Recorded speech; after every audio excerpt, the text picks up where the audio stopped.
안녕하세요. 주님의 말씀으로 만나고 내 안에 있는 주님을 지체들에게 나누는 동행입니다. 3월 첫째 주 묵상입니다.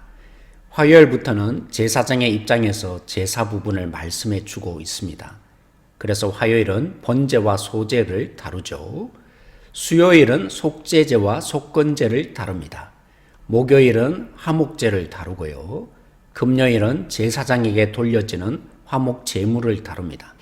토요일은 제사장을 세우는 절차 과정의 일부를 다룹니다. 저는 오늘 월요일 말씀을 다루려고 합니다.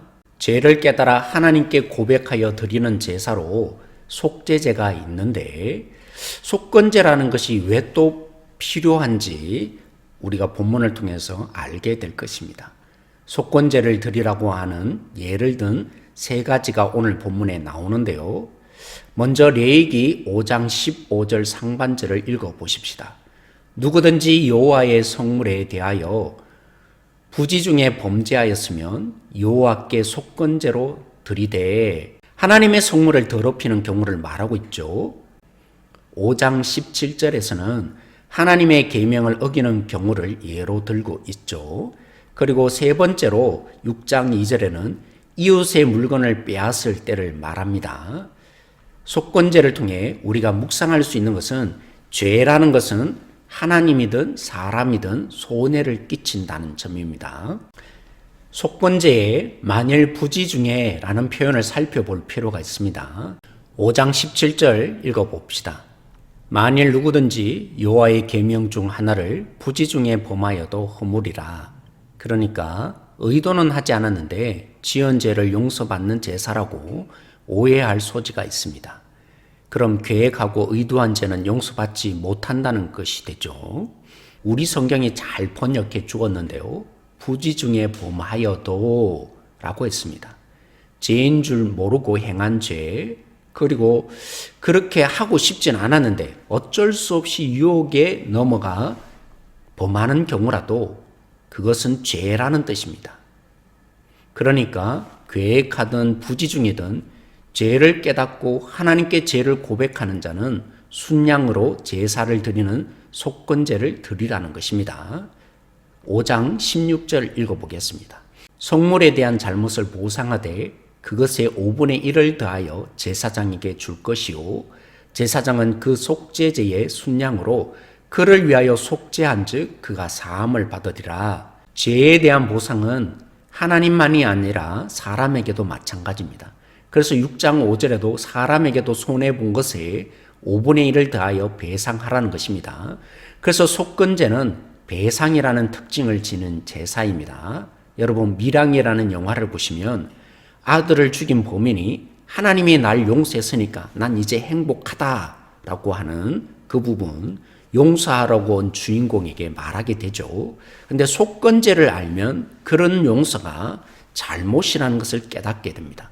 죄의 용서에는 우리 편에서는 그저 용서받지만 대가 지불이 반드시 치루어짐이 있다는 것을 명심해야 할 것입니다. 네, 여러분 너무나 잘 아는 말씀, 이사야 53장 10절 말씀대로 하나님이 우리를 용서하기 위해 예수님을 속건제물이 되게 하셨습니다. 예수님은 그래서 가장 흠모할 모양이 없는 자로 이 땅에 태어나셔야 했고요. 온갖 고난을 다 겪으시고 멸시를 당하셨습니다. 고문을 당하셔야 했고요. 십자가에서는 사실 버림받는 자리까지, 하나님께 버림받는 자리까지 가는 죄의 대가를 지불하셨습니다. 그러니 우리는 하나님의 사랑을 받아내기 위한 행동을 할 필요가 없습니다. 우리가 이제 주님을 위해서 헌신하는 것은 모든 대가 지불을 완벽하게 하나님이 아들 예수님을 통해서 치루어 주신 그 사랑에 우리도 사랑하는 하나님의 연인이 되었기 때문에 하나님을 사랑하고자 일어나는 그 기쁨이 있는 행동, 이게 바로 기독교이며 우리의 신앙의 본질입니다. 네, 이제 묵상 방법에 대해서 조금 설명하겠습니다. 지난주 시간이 없어서 하나님이 누구인지 기록하고 적용하라, 그 하나님을 누구인지를 아는 게 왜 중요한지 부분만 다루었죠. 성경 묵상함의 핵심이 바로 하나님을 묵상하는 것입니다. 하나님을 아는 것입니다. 왜 그런지 한번 성경 지난주에서 하나 구절 인용합니다. 요한복음 20장 30절 31절에 요한복음이 기록된 목적이 예수님이 하나님의 아들이심을 믿게 해서 그래서 영생을 얻게 하려 함이라 라고 합니다. 요한복음에 보면 제자들의 반응, 또 예수님의 수많은 표적과 이적들, 그리고 예수님의 가르침, 십자가의 죽음과 부활이 기록되어 있습니다. 여기에 대한 다양한 사람들의 반응도 실려 있습니다. 그런데 왜 그런 다양한 부분을 보여준다고요? 예수님이 하나님의 아들이심을 알게 하려고요. 그래요. 요한복음만이 아니라 모든 성경의 묵상의 초점은 우리가 그 속에 있는 하나님을 알아야 합니다. 묵상되어야 됩니다. 그러면 그 하나님으로 인해서 우리가 영생을 얻은 자로 우리의 삶의 행동과 실천이 달라지게 될 것입니다. 또 다른 성경 구절 마태복음 4장에 보면 예수님이 시험을 받는 장면이 나타납니다.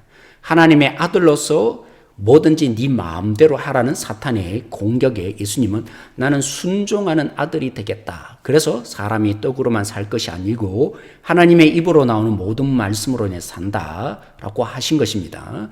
예수님의 그 온전한 순종으로 말미암아 우리가 그 예수님을 믿음으로 예수님의 순종이 곧 내 것이 되는 역사가 일어났죠. 이 본문을 그렇게 묵상하고 나면 우리의 시험받음과 예수님의 시험받음의 차이가 있다는 것을 압니다. 예수님은 하나님의 아들로 시험받은 거고 우리는 하나님의 자녀로 살아가며 시험이 있겠죠. 그래서 1대1로 이 본문이 그대로 적용되지는 않는다는 거 알게 하려고 제가 이 본문을 선택한 겁니다. 마지막으로 마태복음 8장에 나병 환자를 예수님이 고치시는 장면에 나타납니다.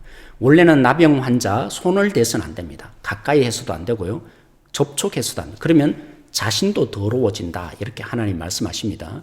근데 예수님은 그것을 뛰어넘어서 직접 손을 얹으셔서 그 나병 환자를 고치십니다. 예수님은 자신이 더러워짐으로 우리를 고치시는 하나님이셨군요. 그 예수님을 우리가 안다면 우리의 권리, 우리의 자리, 우리의 당연한 이러한 부분들도 내려놓고 다른 지체를 섬길 수 있는 사람으로 적용이 가능하겠죠. 네. 오늘 우리가 이렇게 하나님이 누구이신가라는 부분들을 찾아보았는데요. 네. 또 한번 다음 주부터 있게 될 말씀을 기대하면서 한 주를 보내시고요. 적용해 보시고 또 다음 주에 뵙도록 하겠습니다. 평안하세요.